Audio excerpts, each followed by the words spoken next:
is your off switch, it's not because you're undisciplined. It's because your nervous system doesn't feel safe enough to power down any other way. And that is a completely different problem than I just need to try harder. Because if you're a high achieving person, you've already tried trying harder and it hasn't worked. You've done the therapy probably, you've done lots of self-development work, you understand your patterns, and still at night after a stressful day, you find yourself in the kitchen, not even being hungry, just needing your brain to shut off. So here's the truth I need you to hear that you probably haven't heard yet. The goal isn't to stop using food. The goal is to give your nervous system a better off switch. Because once your body has a new way to find relief, the grip on food has on you is going to start dissolving. And that's how we fix this at the root, my friends, not just with another surface level approach. So by the end of this, you'll finally feel relief because you're going to understand exactly what's happening, and you're going to have evidence-based practices to actually start reprogramming this off switch. Yes. And I'm going to tell you proof. My client Elizabeth was in cognitive behavioral therapy for over 16 years, which is the most recommended form of treatment for overeating and binge eating and using food as an off switch, okay? She had no success doing that. She joined our program within 6 months or less using a root cause nervous system based approach. She finally had peace with food and used the tools that I'm teaching for her nervous system to actually pass her medical bar exams. Pretty cool. So if you're listening to this and thinking, I need a root cause approach, I don't understand why I'm so imprisoned by this, you can actually go and watch my masterclass, How to Overcome Binge Eating for High Achievers Who Have Tried Everything. The link is below. That's going to connect the dots real fast. And we're going to dive right into how you're going to start overcoming this one step at a time in this video. Step 1, I need you to hear this loud and proud. This is not your fault. Food has become an automatic nervous system coping strategy. So let's start with something you probably haven't heard clearly enough. This isn't your fault. This is not your fault. That doesn't mean it's not your responsibility to change it, but it means that you can stop fighting yourself and blaming yourself, okay? Food is an automatic coping strategy your nervous system uses and learned very young, okay? So sometimes it learned this for comfort, distraction. Sometimes it was the only way to feel safe. Sometimes it was the only joy available. Sometimes it's the only thing that reliably worked when our emotions or needs weren't met or life felt unpredictable. And when something works for your nervous system and brings that safety and relief, it gets saved as a pattern, as a pathway. So fast forward into adulthood, when you're high functioning and you push through everything and perform under pressure, you can be fine all day, but your nervous system does have a certain level of capacity available. And when you run past that capacity from being overwhelmed, overstimulated, overstressed, underrested, undersupported, your system looks for relief. Food is immediate, food is predictable, food is accessible, so food becomes the off switch. And this is the part that messes with high achieving people the most. You're trying to solve an automatic body strategy with a logical mind. You're telling yourself, this is a bad idea, don't do it. But of course, in the moment, your nervous system is not responding to your willpower or a lecture. It's asking for a downshift. It's asking to come out of high alert. So you can be incredibly smart, incredibly self-aware, and still find yourself doing this. Hopefully that's pretty eye-opening already. And I want you to feel the difference between these two beliefs. I keep doing this because I'm weak. My nervous system is overloaded and reaching for the most reliable off switch it knows. That second one doesn't shame you. It gives you a root cause approach to this. And once you have that, we can stop fighting food and start expanding your capacity for relief. Okay?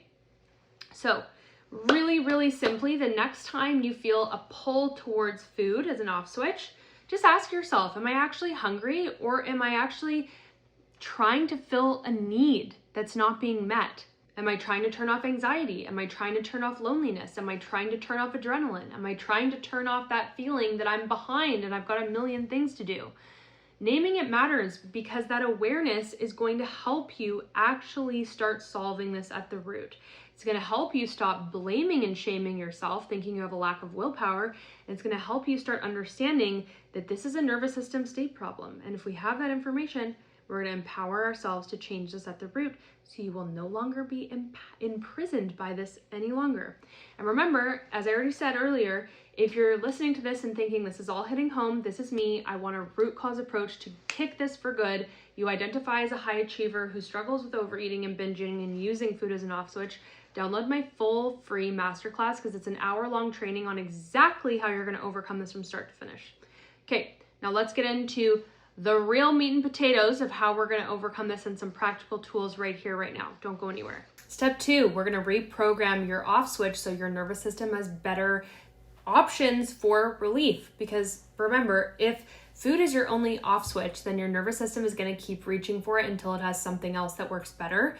And this is where most high achievers get stuck, because you're really amazing at output, but you're amazing at discipline, you're amazing at productivity, but a lot of high achievers have zero guilt-free ways to feel relief, because slowing down for you often feels unsafe.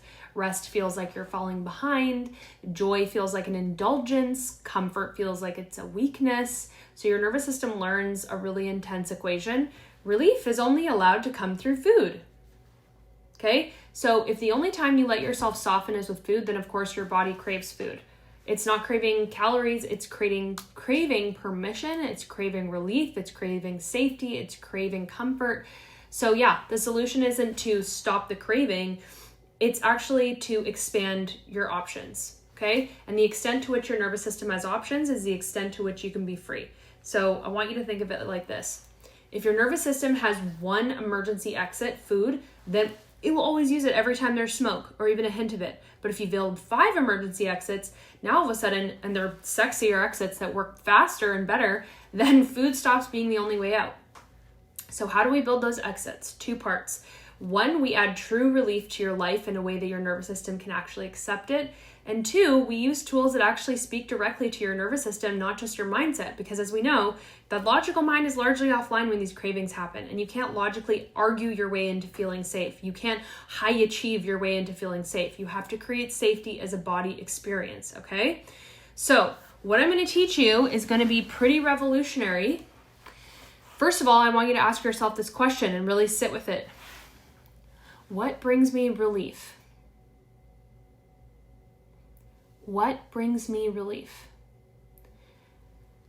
For most of you, you don't know the answer to this because you haven't felt safe creating space for you to feel relief, okay?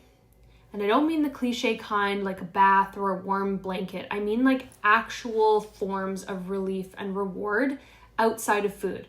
Because most of you don't have an answer to that, and therefore we're still using that exit ramp for food. So I want you to do some homework of actually writing down some ways that you can actually build in some relief and some reward in your life, okay?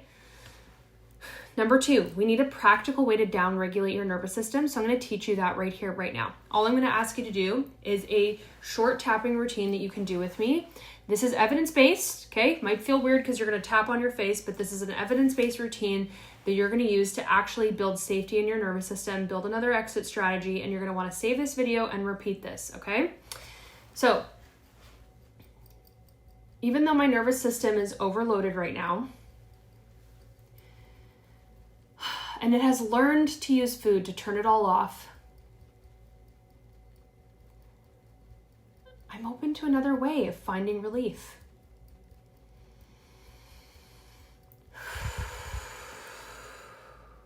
My system is carrying a lot.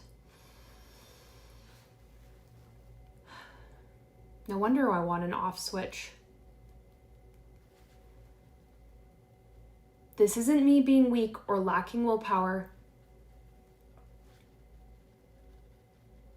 This is my nervous system asking for relief.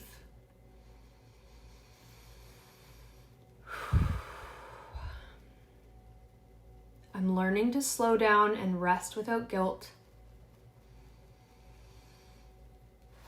I'm learning that I can find a new way to feel safe.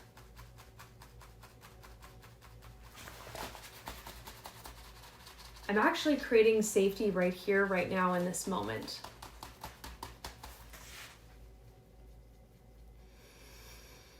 And even though my body is used to just using food as a form of relief,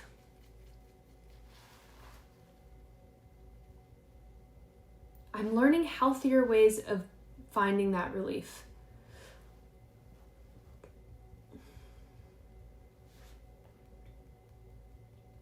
This isn't my fault. It's an intelligent strategy my nervous system uses for safety.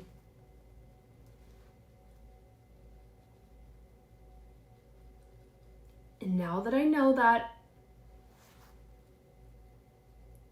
I can learn other ways to feel safe.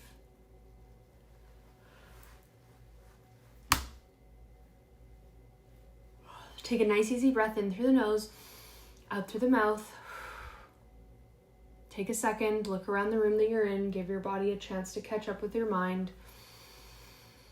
And I want you to notice what specifically has shifted for you since we did that evidence-based exercise. Share that in the comments. This is powerful. You must be feeling real good right now. And I want to bring you back to Elizabeth for a second, because when she told us her nervous system was the missing piece, it wasn't just about eating. She used these tools when she felt under pressure, like preparing for huge exams like the medical bars. And instead of spiraling into coping with food, she stayed steady. And that's what you're building, a nervous system that can handle intensity and also come back to regulation without using food to do that, right? So these benefits of understanding how to regulate your nervous system extend everywhere in your life, because your nervous system is literally the control center for everything. Remember, you're not failing. Your nervous system is doing what it learned to do. And the path forward isn't more willpower or rules. It's more safety. You don't need to stop using food as an off switch by shaming yourself into more discipline. You need to stop it by giving your body more ways to power down and ways that actually work. So if you want a deeper, full root cause roadmap, watch my free masterclass. That's available below. It's free, so you literally have no reason not to. And it will help you understand your specific patterns, how to break it without white knuckling, obsessing, shaming yourself, and living in a constant food battle, okay? Let this be the moment today where you stop fighting yourself. You start actually leading your nervous system somewhere new, into a place of freedom and results, okay? Sending you a big hug. Thanks for being here, and I'll see you in the masterclass.